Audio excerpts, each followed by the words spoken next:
The global COP26 summit in Glasgow next month. The government says that part of its plans to decarbonise will include nuclear energy, and one of the possible sites for the UK's first nuclear fusion plant is Moorside in Cumbria. But what exactly is nuclear fusion and what would it mean for the region?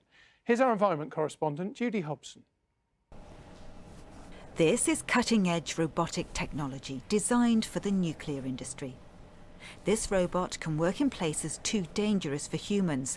They're focusing on a type of energy production called nuclear fusion. Unlike conventional nuclear power at the moment, where you're splitting atoms to release energy, we're sticking them together. This requires kind of a lot of innovation, a different type of reactors, and that's something that we're working on at the moment. Fusion is the process which goes on inside the sun, creating energy by forcing atoms together. It's the opposite of this, a standard nuclear reactor like Heysham, which breaks atoms apart. Fusion is seen as safe and clean and produces little waste, but isn't it too expensive to build? First-of-kind projects can be seen as expensive, but as the infrastructure is built around it, as the factories are built around it, as the supply chain, as we get the graduates and the apprentices moving forward as well, things become cheaper. This is what a plant might look like, and Moorside in Cumbria has been earmarked as a potential location.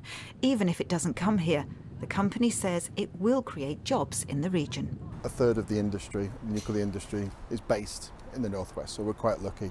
So there's a strong realisation that the industry and the supply chain is based here.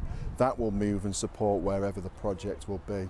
So what's happening to the traditional nuclear industry? Well, there are plans to build smaller modular reactors by 2030, but a final decision on that won't be made until next year. Meanwhile, the government has pledged £222 million for the fusion energy programme. How soon are we likely to get nuclear fusion actually up and running in this country? We're moving from it being purely a scientific kind of endeavour to having more industry involvement as well. So I hope towards the kind of second half of the century would be ideal. For some, nuclear fusion is vital for our green future, but others believe existing proven technologies will be a more economical and timely way of tackling climate change. Judy Hobson, BBC North West Tonight, Manchester.